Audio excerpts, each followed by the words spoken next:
దేవుని వాక్యమును చదువుతున్నాం.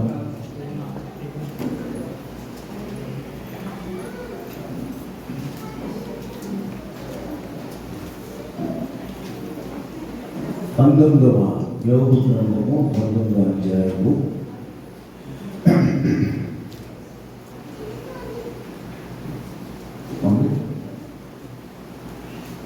20వ వచనాన్ని చదువుకుంటున్నాము.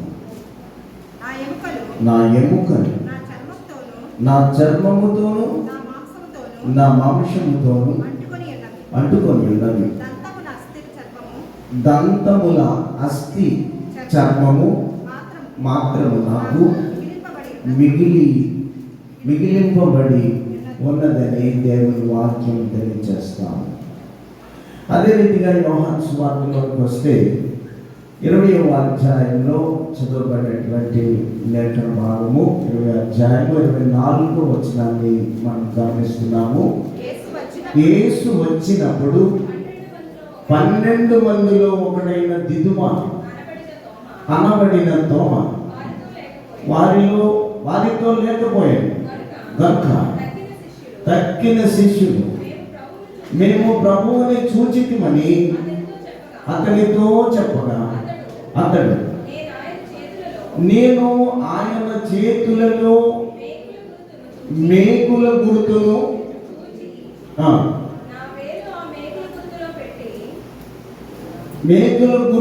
చూచి నా వేలు ఆ మేకుల గుర్తులలో పెట్టి నా చెయ్యి ఆయన పక్కలలో ఉంచితే గాని నేను నమ్మను. దీని అంశమని నేను నమ్మను.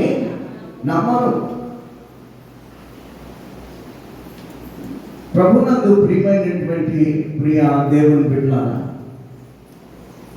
ఎన్నో విషయాల్లో నేను నమ్మను. భార్యను భర్త నమ్మకపోవడం, భర్త భార్యను నమ్మకపోవడం, బిడ్డలు తల్లిదండ్రులను నమ్మకపోవడం, తల్లిదండ్రులు బిడ్డలను నమ్మకపోవడం, నీ ప్రాణ స్నేహితుడే నిన్ను నమ్మకపోవడము, నిన్ను వాడు నమ్మకపోవడము, కొన్ని విషయాల్లో నమ్మను. నేను నమ్మను. తోమ అంటున్నటువంటి మాట ఇది చాలా ఆలోచించవలసినటువంటి మాట. తోమ లేనటువంటి సమయంలో యేసుక్రీస్తు ప్రభువు శిష్యుల దగ్గరికి వచ్చి ఉన్నాడు. 12 మందికి ఒకడు చనిపోయాడు, బయట తోమ ఉన్నాడు. ఇంకెంతమంది ఉంటారు? 10 మంది ఉన్నారు. ఈ 10 మంది దగ్గరికి యేసుక్రీస్తు ప్రభువు వచ్చినప్పుడు వారందరూ కూడా తోమాకు సాక్ష్యం ఇస్తున్నారు. ఏమని అంటే, యేసుక్రీస్తు ప్రభు మరణించి లేచి ఉన్నాడు, లేచినటువంటి ప్రభువు మన యొద్దకు వచ్చి ఉన్నాడు, మేమందరము చూచామని చెప్తా ఉంటే తోమ అంటున్నటువంటి మాట, నేను ఆయన చేతులలో మేకుల గుర్తును చూచి నా వేలు మేకుల గుర్తులలో పెట్టి నా చెయ్యి ఆయన ప్రక్కలలో ఉంచితే గాని నేను నమ్మను వేరు, నామం వేరు. ఇది చాలా పెద్ద మాట. నమ్మనండి, మిమ్మల్ని నమ్మను. ఏమండి, మిమ్మల్ని నమ్మను. ఎందుకు నమ్మనంటే, ముందు ఒకసారి తప్పు చేశారు, మళ్ళీ ఒకసారి తప్పు చేశారు, నేను నమ్మను అని అంటాం. కానీ నమ్మమని ఎప్పుడు కూడా అన్నాం. అయితే అంతకుముందు ప్రభువు ఎన్నోసార్లు మరణించిన వారిని లేపి ఉన్నాడు. యాయిరు కుమార్తె అయినా, విధవరాలి కుమారుడైనా, 4 రోజుల ముందు సమాధిలో ఉన్నటువంటి లాజరైనా, ఇవన్నీ చూశాడే తోమ. ఇవన్నీ చూచాడు, ఎన్నో ఆశ్చర్య కార్యాలు చూచాడు, మరణించిన వారు లేపుడు చూచాడు. కానీ యేసుక్రీస్తు ప్రభు లేచి ఉన్నాడు అనేటువంటి సత్యాన్ని చెబుతుంటే నేను నమ్మను. నమ్మని శక్తిమంతుడు, ఆయన సర్వోన్నతుడు. అందుకే ఆయన ఇస్తున్నటువంటి మాట యోబు గ్రంథం 20వ అధ్యాయం 19వ అధ్యాయం 25లో మాట్లాడుతూ, అయితే నా విమోచకుడు సజీవుడనియు తరువాత ఆయన భూమి మీద నిలుచుననియు నేను ఎరుగుదును. యోబు గారు సాక్షిస్తున్నాడు, శిష్యులందరూ సాక్షిస్తున్నారే. ఇది నా అంశము, నేను నమ్మను.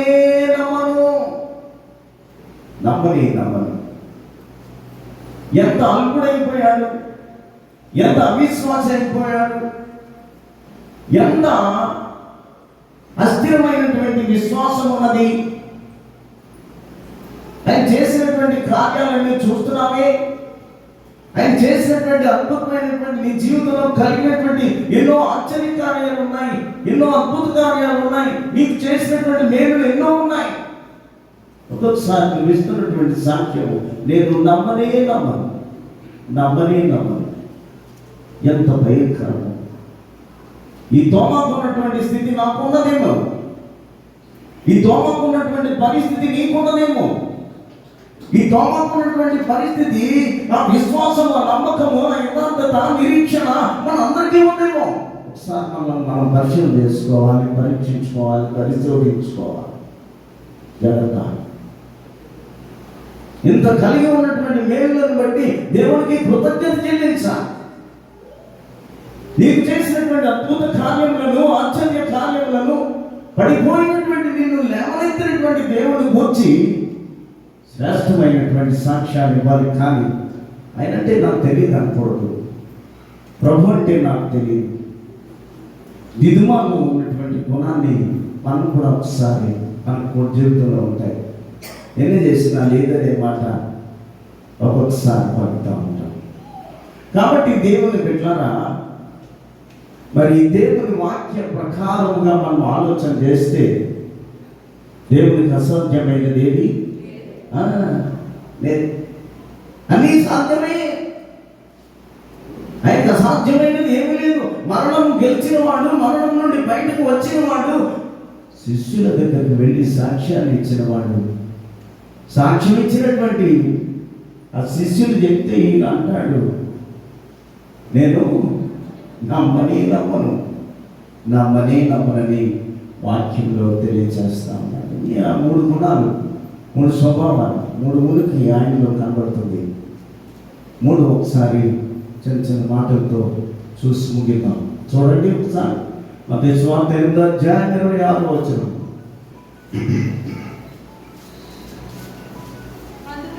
అందుకాయన అల్ప విశ్వాసులారా ఎందుకు భయపడుచున్నారని వారితో చెప్పి గాలిని సముద్రమును గద్దింపగా మిక్కిలి నిమ్మళమాయెను. చూస్తాం ఆది కాండంలోకి వెళ్తే సొదొమ గొమొర్రా పట్టణం కాలిపోతా ఉంది. అగ్ని గంధకాలతో దేవుడు శిక్షించినటువంటి శిక్షకు పాత్రుడై కాలిపోతా ఉంది. ఈ కాలిపోయేటటువంటి స్థితిలో లోతుకు చెప్పాడు దేవుడు, లోతు భార్యకు చెప్పాడు దేవుడు, లోతు కుమార్తెలకు చెప్పాడు దేవుడు, లోతు అల్లుళ్ళకు చెప్పాడు. మరి అల్ప విశ్వాసం మరణానికి దారి తీసింది. మొదట అల్ప విశ్వాసం. ఈ అల్ప విశ్వాసము కలిగినటువంటి ఆ లోతు భార్య వెనక్కు తిరిగి ఎలా కాలంలో చూద్దాం మనం. పాపానికి ఎక్కువ పళ్ళు ఉంటాయి.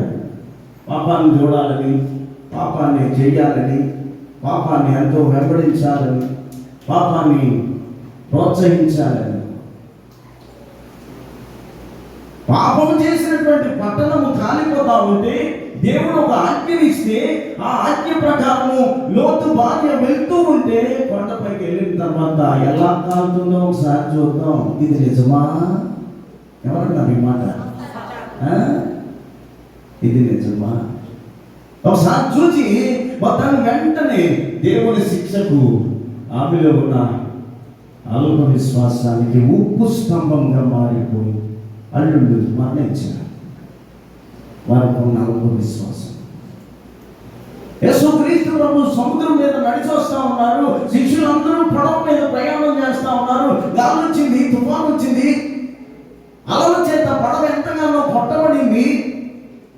వారు అల్ప విశ్వాసంతో చనిపోతామేమో, చనిపోతాం. దేవుడు వచ్చాడు, యేసుక్రీస్తుతో వచ్చాడు. ఇది నీకు గుర్తు లేదా? గాలిని గద్దించిన వాడు నీకు గుర్తు లేదా? తుఫాను గద్దించిన వాడు నీకు గుర్తు లేదా?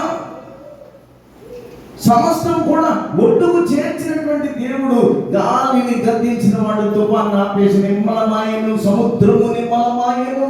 నీ జీవితాన్ని నిమ్మలం చేశాడు. కష్టాల్లో ఉన్నప్పుడు, శ్రమలో ఉన్నప్పుడు, దుఃఖంలో ఉన్నప్పుడు నిమ్మలమర్చాడు నీ జీవితాన్ని. శిష్యుల యొక్క జీవితాన్ని నిమ్మలమర్చాడు. అలా చేత కష్టమనే అలా, శ్రమనే అలా, దుఃఖమనే అలా, వేదననే అలా, కన్నీళ్ళనే అలా చేత కొట్టబడినప్పుడు యేసుక్రీస్తు గద్దించగా వారి జీవితాన్ని మారిపోయిన సంగతి తోమాకు గుర్తు లేదు. నేను నమ్మను. ఎంత మాట్లాడేసేదండి ఆయన. ఒకసారి మన గురించి ఎవరైనా మాట్లాడితే అలాగే అనుకుంటాం. ఎంత మాట్లాడేసినావు తోమ ఎంత మాట్లాడేసాడు. ఇప్పుడు అల్లో ఉన్నటువంటి అల్ప విశ్వాసము గాలిని, సముద్రము గద్దింపన అది మిక్కిలి నిమ్మలమాయను. 6వ అధ్యాయము 30వ వచనం. నేను నుండి 6వ అధ్యాయము 30వ వచనం. నేనుండి రేపు పొయ్యిలో వేయబడు అడవి గడ్డిని దేవుడిలాగు అలంకరించిన ఎడల అల్ప విశ్వాసులారా, మీరు మరి నిశ్చయముగా వస్త్రములు ధరింపజేయును కదా. ఒక గడ్డికి అందాన్ని ఇచ్చాడు దేవుడు. ఎంత అందాన్ని ఇచ్చాడు? ఒక గడ్డి పువ్వుకి ఎంత అందాన్ని ఇచ్చాడు? ఉదయం పూసి మధ్యాహ్నం పరిమళించి సాయంకాలానికి వాడిపోయేటటువంటి పువ్వుకి ఎంతో అందరాన్ని ఇచ్చాడు, ఎంతో సౌందర్యాన్ని ఇచ్చాడు, ఎంతో మనోహరాన్ని ఇచ్చాడు. దేవుని వాక్యం అనే వస్త్రమును ధరిస్తే శాశ్వత కాలము జీవిస్తాం. ఒక గడ్డి పువ్వు ఈ వేళ నుండి పొయ్యిలోకి వెళ్ళేటటువంటి గడ్డి పువ్వుకే అంత సౌందర్యాన్ని ఇచ్చాడు. నీవు కూడా ఆత్మీయమైన, ఆధ్యాత్మికమైనటువంటి సౌందర్యాన్ని కలిగి ఉంటే నిత్యత్వంలోకి పొయ్యి వంటిది. పరలో పాపం చేసిన వాడు అగ్నిలోకి పోతాడు, పుణ్యం చేసిన వాడు నిత్యత్వంలోకి వెళ్తాడు. అందుకే ఇక్కడ నొక్కు ఒత్తానిస్తూ ఉన్నాడు. వేలుండి 1 గంట తర్వాత వాలిపోయి పువ్వుకే ఎంతో సౌందర్యాన్ని ఇచ్చాడు. నీ జీవితాన్ని వాక్యం చేత కట్టుకోవాలి.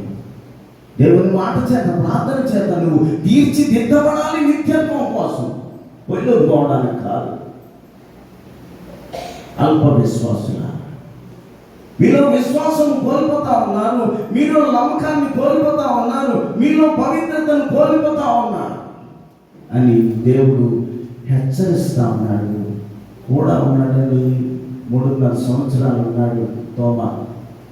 ఆయనలో అల్ప విశ్వాసం ఉంది కనుకనే నేను నమ్మను అనలేదు. ఆయన ఓన్లీ నమ్మంట అని వదిలేదు. నమ్మనే అమ్మా, ఎంత మాట. ఒకసారి మనం కూడా ఆ రీతిగానే ఉంటాం. అందుకనే అదే మత్తయి సువార్తలో 14వ అధ్యాయంలో కూడా మాట చెప్తారు. వెంటనే చేయి చాపి అతన్ని పట్టుకొని, అల్ప విశ్వాసి ఎందుకు సందేహపడుకొని అతనితో చెప్పాను. మనలో అల్ప విశ్వాసము ఉండకూడదు. 2వది అవిశ్వాసం. మార్క్స్ వార్త 6వ అధ్యాయము 5వ వచనం. అందువలన కొద్ది మంది మీద చేతులిచ్చి వారిని స్వస్థపరచుట తప్ప మరి ఏ అద్భుతము ఆయన అక్కడ చేయజాలకపోయాను. వారి అవిశ్వాసమునకు ఆశ్చర్యపడి. ఎక్కువ అవిశ్వాసం ఉందనుకోండి, నీలో విశ్వాసం ఉంటే నేను విశ్వాసంతో ప్రార్థన చేస్తే నీకు కార్యం జరుగుతుంది. నీలో విశ్వాసం లేకుండా నేను ఏ ప్రార్థన చేసినా, ఎంత విజ్ఞాపన చేసినా ఫలించదు. మొదట చేయించుకునే వాటిలో విశ్వాసం ఉండాలి, చేసేవాళ్ళు కూడా. అందుకని అంటున్నాడు ఆయన, ఏమంటున్నాడంటే వాళ్ళందరిలో అల్ప విశ్వాసం ఉంది కాబట్టి ఈయన ఆశ్చర్య కార్యాలు చేయడం మనిషి. ఈ అవిశ్వాసుల యొక్క నేను ఏం చేసినాను వ్యర్థమే. ఇంత వాక్యం చెప్పినా మీ మనసులో నాటుకోపోతే వ్యర్థమైనప్పుడు ఏ గాలి మాటలు చెప్పడం మంచిది, అంతే కదా. ఇన్ని మాటలు చెప్తున్నాను, ఇంత వాక్యాలు చెప్తున్నాను, ఇంత ప్రార్థన చేస్తున్నాను, మీరు పెడచేయడం పెడుతుంటే నేను ఎందుకు చెప్పాలి? నేను ఎందుకు సిద్ధపడాలి? నేను ఎందుకు దేవుని వాక్యం కొరకు ప్రయాసపడాలి? మీరు వింటారని నేను ప్రయాసపడుతున్నాను, మీరు వినాలి అనేటువంటి బుద్ధి లేనప్పుడు నేను ప్రయాసపడవలసిన అవసరం ఎంత మాత్రము లేదు, అంతే కదా. నేను చెప్పేస్తున్నాను, ఇలా వినేస్తున్నాను, ఇలా రావట్లేదు. ఎందుకంటే చెవు మూతయ్యాలి. మీరు ఎక్కడ వేస్తున్నారంటే హృదయానికి వేస్తున్నారు, మనసుకి వేస్తున్నారు. అది హృదయంలోకి వెళ్ళడం లేదు, ఈ చెవులోంచి చెవులోకి వచ్చేస్తుంది. అందుకని ఆయన అంటాడు, ఈ అవిశ్వాసుల దగ్గర ఏం చేసినా వ్యర్థమే, ఆశ్చర్యకార్యాలు చేసినా వ్యర్థమే, శ్రేష్టమైనటువంటి అద్భుత కార్యాలు చేసినా, సూచక క్రియలు చేసినా వ్యర్థమే అని ఆయన విరమించుకుని వదిలేశాడు. ఆ స్థితి మనం తెచ్చుకోకూడదు. నేను వాక్యాన్ని జాగ్రత్తగా వినాలి. నువ్వు విశ్వాసం అయితే నేను విశ్వాసంతో ప్రార్థన చేస్తే ఫలిస్తాడు. నీవు అవిశ్వాసమే, అల్ప విశ్వాసం అయితే నేను ఎంత ప్రార్థన చేసినా, నేను విశ్వాసం అయినప్పటికీ నా ప్రార్థన వ్యర్థమే, నా మాటలు వ్యర్థమే, నా వాక్యం వ్యర్థమే. జాగ్రత్త. 3.5 సంవత్సరాలు పేతురు తోమా వేస్తూ ఉన్నాడు. నేను చెప్తలేదు మీరు అంశం, నమ్మని నమ్మను. ఎంత మాట. రాజమండ్రిలో సార్ పెళ్లి చేస్తూ ఆయన మాట చెప్పి ఏం చెప్పాడంటే, ఏమయ్యా పెళ్లి కొడుకు, ఈ దినాల్లో పెళ్లి కూతురుని ఎంతగానో పొగుడుతున్నారు, నేను పొగడతాం రావా? పెళ్లి చేస్తా అడిగాడు అనమాట. పొగడతలు వచ్చా నీకు? నాకు రావండి, మా ఆవిడని పొగిడే అంత పొగడతలు నా దగ్గర, నేను కవిని కాదండి. ఏదో చెప్పాడండి పాస్టర్ గారు. రావా? ఎందుకు రావు? ఎందుకు మీ ఆవిడ పేరేంటి? రేఖ.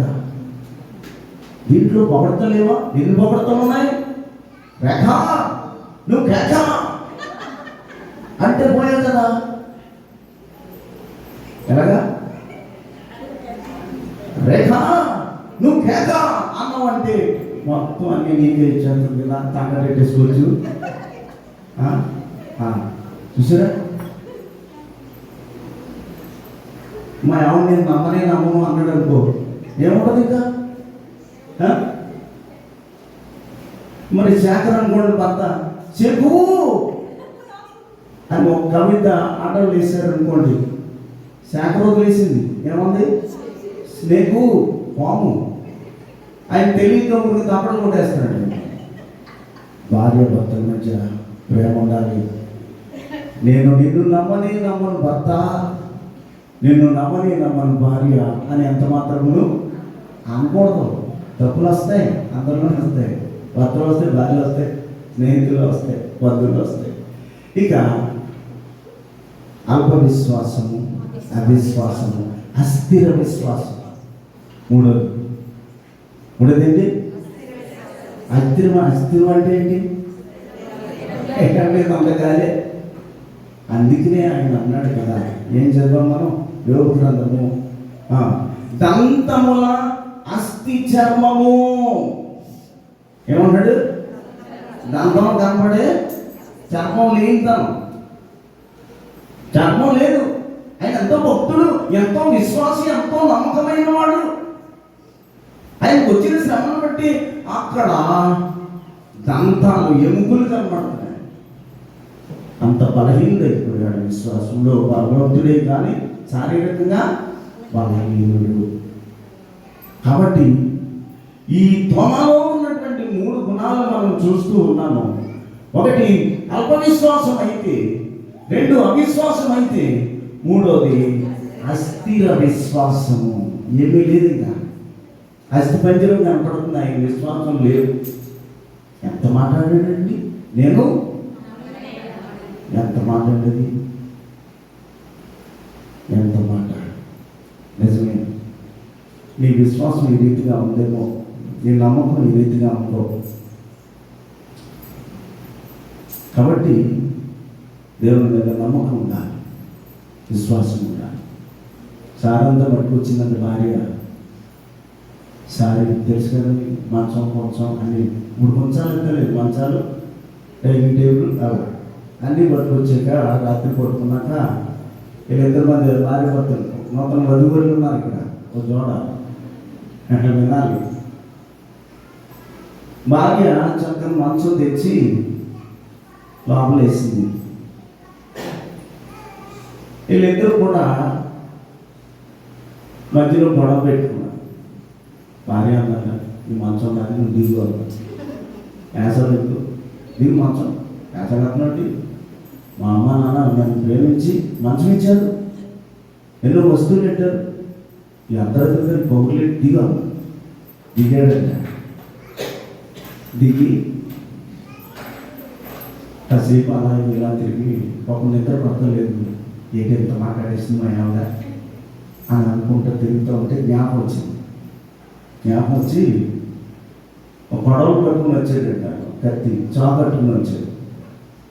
వచ్చి మంచానికి కడతారు కదా దత్తి, ఇప్పుడు డబుల్ కాట్లు, సింగిల్ కాట్లు, ట్రిపుల్ కాట్లు అన్నీ వచ్చేసాయి. అప్పుడైతే నలుగు మంచాలు ఉండేవి, బద్ది మంచాలు ఉండేవి. ఈ బద్ది మంచం ఒకటి కోసేస్తున్నాడండి, నవారు కోసేస్తున్నాడు. ఏంటి నవారు కోసేస్తున్నాడు? అవును, మీ అమ్మగారు మంచం పంపారు, ఆ నవ్వారు నేను కొన్నాను, చూసిరా, నవ్వారు నేను కొన్నాను కాబట్టి నేను కోసేస్తాను, చోటిస్తావా ఏమా అన్నాడు. ఓన్లీ కొడుకు ఏం కోసేస్తావు? ఎప్పుడు కూడా నేను తెచ్చాననే అహం అమ్మాయికి ఉండకూడదు. నేను కోసేయాలనే అహం పురుషులకి ఉండకూడదు. ప్రేమ కలిగి ఉండాలి, ప్రేమ కలిగి ఉండాలి. అతని పేరు విక్రమ్ అన్నాడు. సరే అని చెప్పి పెద్ద షోరూంలోకి వెళ్ళిన తర్వాత అలా ఆయన పిలుస్తుంది. ఏమని పిలుస్తుంది? పిక్కు పిక్కు పిక్కు అన్నాడు. ఆ పక్కన చేతిలోంచి కుక్కొచ్చి మీదకి చేస్తున్నాడు. చూసారా, ఇంటి ఇంతకీ ఆకలింటో కుక్క పేరు విక్కు. ఇప్పుడు అలా ఉన్న పేర్లు. మొదట్లో బాగానే ఉన్నారు భార్య భర్తలు, రాను రానుని భర్త పేరు మార్చేసి విక్కు అనగానే కుక్క వచ్చేసిందంట. చూసారా, అబ్రహాం ఏమని పిలిచిందండి? అబ్రహాం ఏమని పిలిచిపోడు? నా యజమానురాలా, నా యజమానుడా. ఈ గౌరవాన్ని భార్య భర్తలు కలిగి ఉండాలి. అనుకున్నటువంటి నూతన వధువులకు చెప్తున్నాను సుమా, పెళ్ళిలో ఇంత తీరిగ్గా చెప్పుకునే అవకాశం ఉండదు. కనుక దేవుని బిడ్డలారా, ఈ యొక్క మొదటిది 2 కాబట్టి జాగ్రత్తగా మీరు జ్ఞాపకం పెట్టుకోవాలి. తోమా అప్పుడు ప్రభు అంటాడు ఒక మాట, కోపపడాలి. యేసు ప్రభు వచ్చాడు, మళ్ళీ ఒకసారి అయింది ఇప్పుడు సంఘటన, మళ్ళీ 2వ సారి వచ్చాడు. వచ్చేసరికి ఆయన ఉన్నాడు, తోమా ఉన్నాడు. తోమా ఉన్న వెంటనే నువ్వు ఏమనుకుంటావో యేసయ్యకి తెలుసు, తోమా ఏమన్నాడో యేసయ్యకి తెలుసు, నీ మనసులో ఉన్నటువంటి ఉద్దేశం యేసయ్యకి తెలుసు, తోమా ఎంత మాట్లాడాడో కూడా యేసు ప్రభుకి తెలుసు. కాబట్టి వచ్చిన వెంటనే తోమాను ఏం చేయాలా? తోమా, నీలో అల్ప విశ్వాసం ఉన్నది, నీలో అవిశ్వాసం ఉన్నది, నీలో అస్థిర విశ్వాసం ఉన్నది, కాబట్టి నా ఇంటిలో నుండి బయటకు పో, ఇలా చెప్పాలి. వెంటనే ఆయన దేహాన్ని చూపెడుతున్నాడు. తోమా చూడు, చూచి నమ్మిన వారికంటే ఎంత మంచి మాట. చూడు, ఇలా దగ్గర చూడు, నా చేతుల్లో చేతులు పెట్టి చూడు, వేలు పెట్టి చూడు, నా ప్రక్కలలో నీ చేతిని పెట్టి చూడు. నా తల మీద ముళ్ళ కిరణం పెట్టిన జాడలు ఇంకనూ ఉన్నవి. నా ఒళ్ళంతా కొరడా దెబ్బలు ఇంకనూ ఉన్నవి. 8వ రోజు వచ్చాడు యేసయ్య. 8వ రోజు వచ్చి అక్కడ ఉన్నటువంటి తోమకి, తెలీదా నీకు 5 రొట్టెలు 2 చేపలు చేసి 12 గంపలు మిగిలాయి, 5,000 మందికి పెట్టావు, నీకు తెలీదా? నువ్వు అంతేకాకుండా నువ్వేం చేసావు? 12 గంపలు మిగిలినప్పుడు మిగతా వారికి పంచిపెట్టావు. ఆ అద్భుత కార్యం నీకు తెలీదా? ఎందుకు నీవు అభ్యంతరపడుతున్నావు? నేను ద్రాక్షారసంగా రాసినప్పుడు ఆ పెళ్లిళ్ళుగా వివాహంలోనికి వెళ్ళాము. అప్పుడు నీళ్లను ద్రాక్షారసంగా మార్చి, అది నీకు తెలీదా? మర్చిపోయావా? మరణించిన వాడిని లేపిన సంగతి నువ్వు మర్చిపోయావా? ఎన్ని విషయాలు తెలియజేస్తావు. గుడ్డివారికి కాళ్ళు ఇచ్చాను, గుడ్డివారికి కళ్ళు ఇచ్చాను, పక్షవాదికి వాడిని లేపి ఉన్నాను, కుష్ఠరోగులను బాగు చేసిన సంగతి నువ్వు మర్చిపోయావా? తోమా, మర్చిపోయావా? చూచి నమ్మిన వారి కంటే ఆ రక్తస్రావం గల స్త్రీ వస్త్రాలను పట్టుకొని స్వస్థత పొందింది, మర్చిపోయావా? పాపాత్మురాలైన స్త్రీని రాళ్లతో కొడుతూ ఉంటే మీలో పాపం లేని వాడు మొదట రాయన్న మాట నువ్వు మర్చిపోయావా? ప్రభు చూసారా ఎన్ని జ్ఞప్తిలు చేస్తున్నాడు. మనం మర్చిపోతాం. బాల్యం ఎలా ఉన్నా, యవనస్తులు ఎలా ఉన్నా, పిల్లలు ఎలా ఉన్నా, పిల్లలకన్నా ఎలా ఉన్నా, ఇదంతా దేవుని కృప కదా, దేవుని ఆశీర్వాదం కదా. ఈ దినం దేవుని మందిరంలో కూర్చున్నామంటే దేవుని కృప కాదా? స్థిరం లేని వాడు, ఒంటరి వాడు, పాపిగా ఉన్నావు.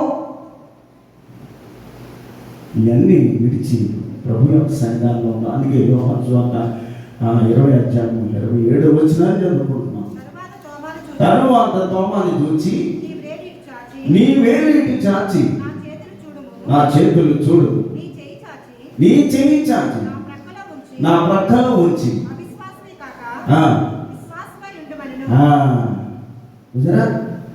అవిశ్వాసివి కాక విశ్వాసివై ఉండాలి. నీ హృదయం నా వైపు తిప్పు, నీ మనసు నా వైపు తిప్పు, నీ అంతరంగాన్ని నా వైపు తిప్పు, నీవు నా వైపు నడిచిరా. ఎంత చక్కని మాట. ఆయనలో ఉన్నది ప్రేమ, దీర్ఘశాంతము, దయాళత్వము, మంచితనము, విశ్వాసము, సాత్వికము, ఆశానిగ్రహమే యేసుక్రీస్తులో ఉన్నది. అంటే పాపినైనప్పటికీ కూడా క్షమించేటటువంటి మంచి దేవుడు మన దేవుడు. వాడు దుర్మార్గుడైనప్పటికీ కూడా వాడిని క్షమించి ప్రేమించేవాడే గొప్ప దేవుడు మన దేవుడు. నేను నమ్మనే నమ్మను. ఎంత మాట్లాడు. చూచి నమ్మిన వారికంటే చూడక నమ్మిన వారు తోమా ధన్యుడు. అవిశ్వాసులు కాక విశ్వాసులై ఉండుము. నెమ్మదిగా బయలుదేరుతా ఉంది పశ్చాత్తాపం. ఒక మాట కూడా అనలేదు యేసు ప్రభు. ఆయనలో పశ్చాత్తాపం బయలుదేరింది. అయ్యో నిజమే కదా, ఇంతకాలం ప్రభుత్వం ఉండి ఇన్ని సంవత్సరములు ఆరాధనకు వచ్చి ఇన్ని సంవత్సరాలు దేవుని సన్నిధానంలో నిలుచుండి నోటి ద్వారా పాపము, నడవడికి ద్వారా పాపము, నీ క్రియల ద్వారా పాపము, నీ మాట ద్వారా పాపము. అయ్యో నేను ప్రభువుని అంగీకరించాను కాబట్టి ప్రభు యొక్క మనస్సు కలిగి ఉండాలి, ప్రభు యొక్క క్రియలు కలిగి ఉండాలి, ప్రభు యొక్క అడుగుజాడలో నేను నడిచేవాడిగా ఉండాలని నువ్వు అనుకుంటున్నావా? అడండి, పశ్చాత్తాపడండి. తోమావని, ప్రభువా పాపుని 3.5 సంవత్సరాలు నీతో ఉండి నేను తప్పు చేశాను, ఎంత మాట్లాడాను తండ్రి. నీ పక్కవాడు నువ్వు మాట అన్నావు అంటే ప్రభువు అన్నంటే ఎంత మాట ప్రభువా, ఎంత మాట. కాబట్టి మనలో ఉండవలసింది. అందుకే చివరిగా చూడండి 20-28 కూడా చదవండి. అందుకు తోమా ఆయనతో, చూసారా పశ్చాత్తాపం బయలుదేరింది. మాకు ఉండాలని, స్త్రీలకైనా పురుషులకైనా పెద్దలకైనా పిల్లలకైనా ఒకసారి తప్పు చేసావు, నువ్వు ఆ తప్పుని క్షమించమని అడిగేటటువంటి స్థితిలోకి రావాలి. మొదట అల్పవిశ్వాసిగా ఉన్నాడు, అవిశ్వాసిగా ఉన్నాడు, అస్థిరమైన పంజరం వలె విశ్వాసం లేనటువంటి స్థితి వచ్చాడు. ప్రభువా నన్ను క్షమించు ప్రభువా, నన్ను కనికరించు తండ్రి. నేను పాపాత్మురాలను, పాపిని తండ్రి, నేను పాపిని.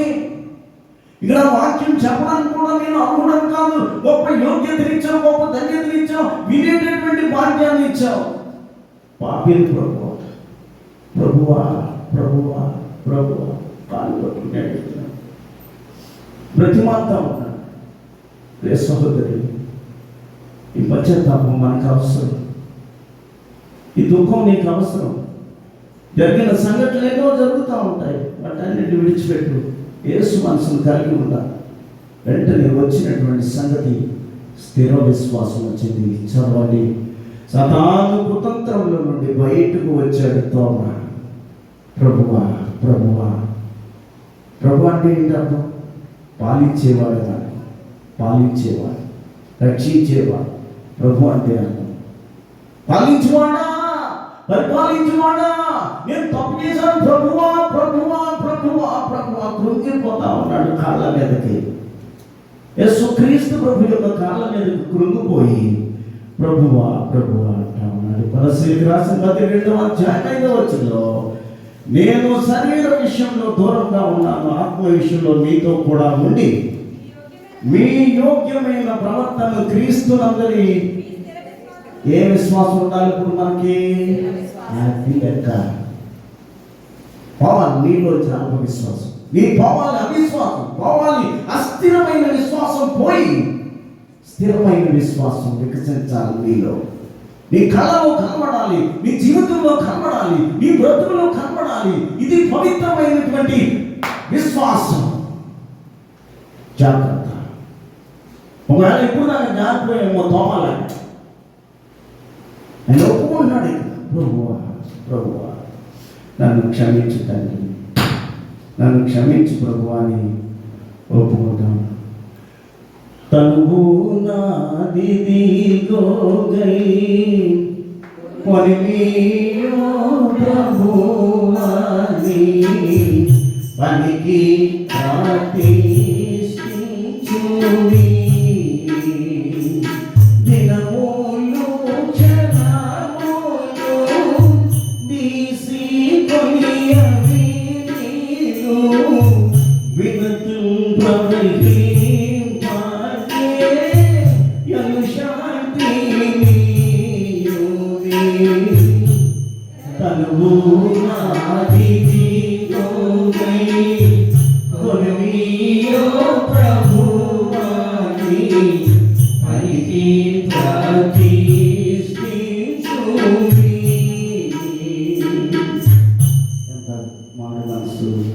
ఎంత పశ్చాత్తాపం.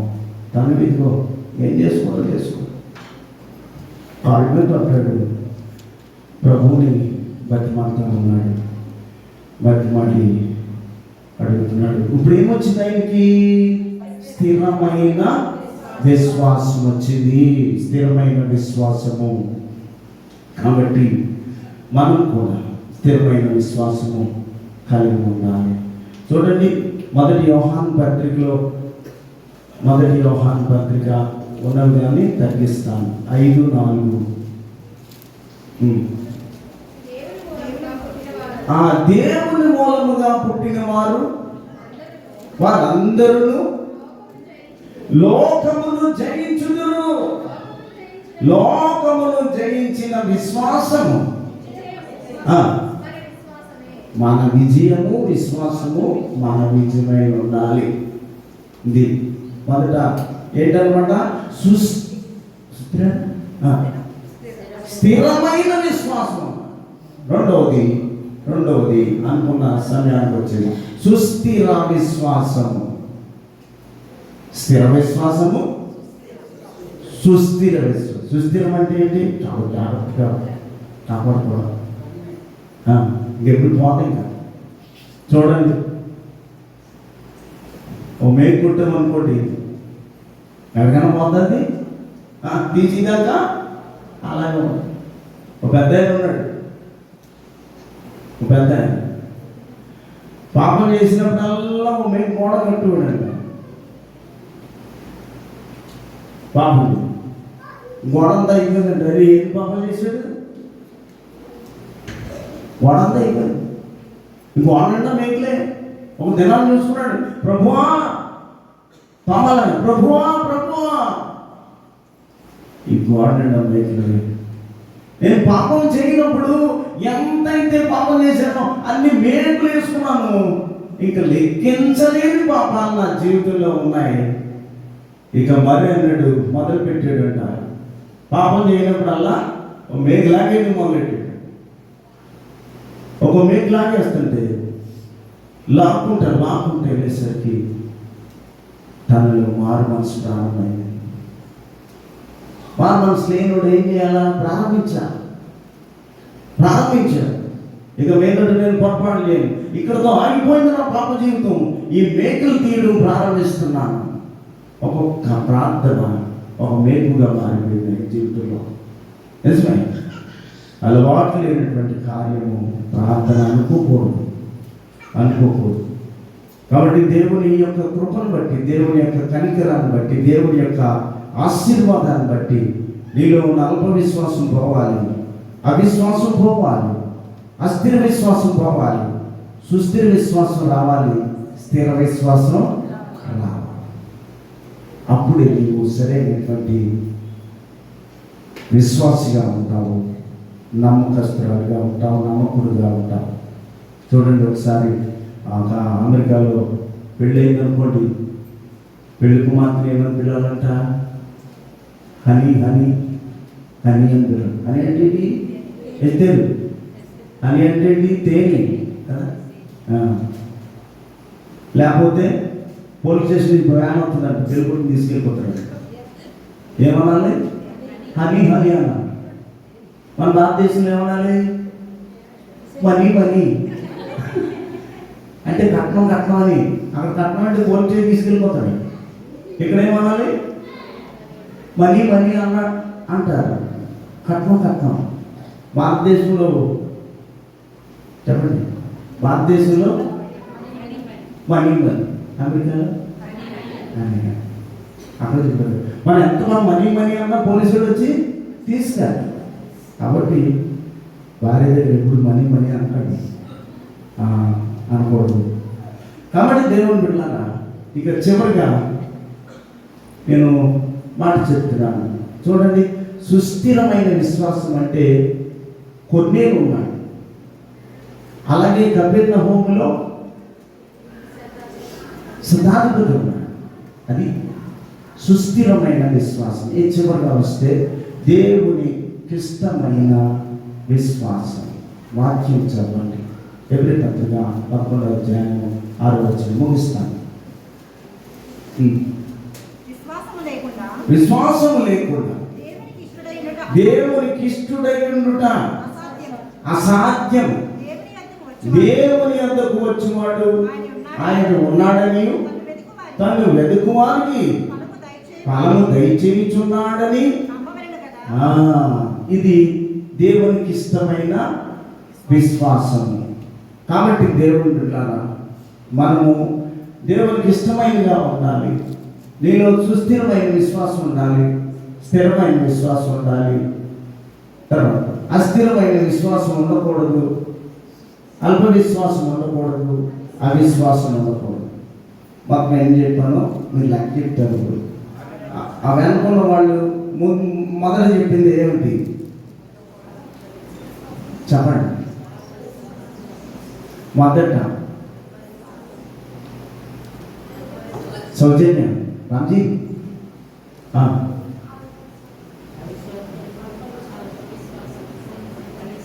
మొదటి తోమకున్న మొదటి గుణం, మొదటి లక్షణం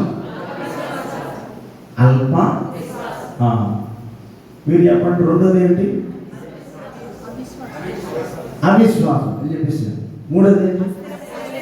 అతివేశం. తమలో ఉన్న మంచి గుణం ఒకటి చెప్పండి. స్థిర విశ్వాసం. మళ్ళీ ఏదో చెప్పారు, మీరు పిచ్చిలో పోతున్నారు, జాగ్రత్త. మళ్ళీ అడుగుతాను మిమ్మల్ని. ఒకటి స్థిర విశ్వాసం, రెండు సుస్థిర విశ్వాసం, మూడు దేవునికి ఇష్టమైనటువంటి విశ్వాసము. 6 విషయాలు మీకు చెప్పాను. తొందరపడ్డాను. ఎంతకీ అంశం ఏంటో నేను నమ్మను. కాబట్టి దేవుని బిడ్డలారా మనలో ఉండాలి దేవునికి ఇష్టమైన విశ్వాసం. అట్టి కృప పరిశుద్ధాత్మ దేవుడు మీకు అనుగ్రహించి ఆయన శిలువ చాటున చివరిగా ఒక మాట మనం మర్చిపోయాం. అందుకు దిదుమ యోహాను సువార్త 11:16 రెండింది చూడండి ఒకసారి. అందుకు దిదుమ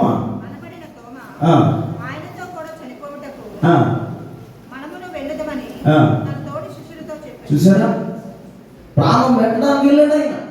ఇన్ని విషయాలు మనం ప్రాముఖ్యమైన మర్చిపోయాం.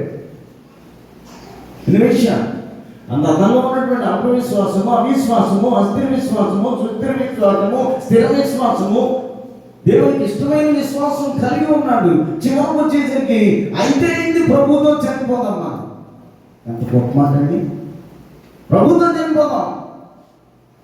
శిస్తులు అందరూ నేను పలకరించాడు. ఎంతవరకు నేను పొరపాటు చేశాను, తప్పు చేశాను, దేవుడికి వ్యతిరేకంగా బతికాను. కానీ ఆయన అంటున్నటువంటి మాట, అందుకు దిదిమానబడిన తోమ ఆయనతో కూడా చనిపోవుటకు వెళ్ళుదాము రండి. ఎంత పిలుపునిచ్చాడు చూడండి. చనిపోవడానికి నాలో ఉన్నటువంటి అస్థిర విశ్వాసాన్ని స్థిర విశ్వాసంగా మార్చుకున్నాను. అల్పవిశ్వాసాన్ని సుస్థిర విశ్వాసంగా మార్చుకున్నాను. నాలో ఉన్నటువంటి స్వల్ప విశ్వాసాన్ని దేవునికి ఇష్టమైన రీతిలో నేను మార్చుకున్నాను. కాబట్టి యేసుక్రీస్తు ప్రభు చనిపోతే మనం కూడా చనిపోవాలి. అందుకని మన ఇండియా వచ్చేది నేను రక్షించిన బాధ్యతాయుతంగా క్రీస్తు శకం 49వ సంవత్సరంలో ఆ దినంలో గండీపూర్ అనేటువంటి రాజు పరిపాలిస్తున్నటువంటి సందర్భంలో ఒక నిర్మాణంగా ఇల్లులు కట్టేటటువంటి ఒక గృహాలు కట్టేటటువంటి ఇంజనీర్గా ఆయన వచ్చాడు మన భారతదేశం. వచ్చి ఆయన చేసినటువంటి మాట, గాదు అనేటువంటి రాజుగారి కొడుకు చనిపోతే ఆయన్ని బ్రతికించాడు. ప్రార్థన చేసి బ్రతికించాడు. గాదు అనే కొడుకు చచ్చిపోయాడు, రాజుగారి కొడుకు. అయితే దేవుని బిడ్డ చివరికి వచ్చేసాడు, బ్రతికించాడు. ఇల్లు కడతంటే, బంగ్లా కడతంటే ఇచ్చిన డబ్బు పేదలు పెట్టేసి ఇంక సుఖం లేదు. ప్రభు కొట్టించాడు. ఒక గుహలో, కొండ గుహలో ప్రార్థన చేయించుండగా శాస్త్రులు, పరిచయం లాంటి వారు, మన ఇండియాలో ఉన్న బ్రాహ్మణ్స్ వచ్చి బళ్ళెములతో పొడిచి క్రీస్తు కొరకు చనిపోదాం రండి, చనిపోదాం అని మన భారతదేశానికి సెయింట్ థామస్ మౌంట్ అనేటువంటిది ఆ కొండలో ప్రార్థన చేస్తుంది. బళ్ళతో పొడిచి యేసు కొరకు ప్రాణము పెట్టి ఉన్నాడు తోమ. అట్టి కృప దేవుడు మనకు అనుగ్రహించి ఆయన శిలువ చాటును మరుగుపరిచి ఆకాశ కోటలకి ఆశీర్వదించడం దాకా. ఆమె మనందరం లేచి దేవునికి కానుకలు సమర్పిద్దాం.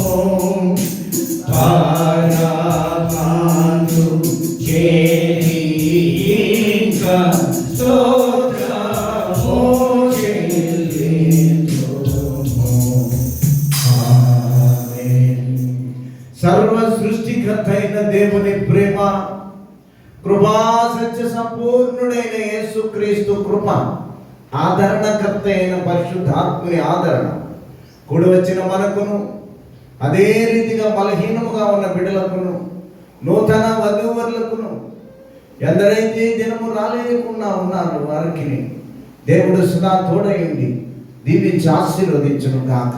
ఆమేన్. ఆశీర్వాదముల్ మామీనా వర్షింపచేయు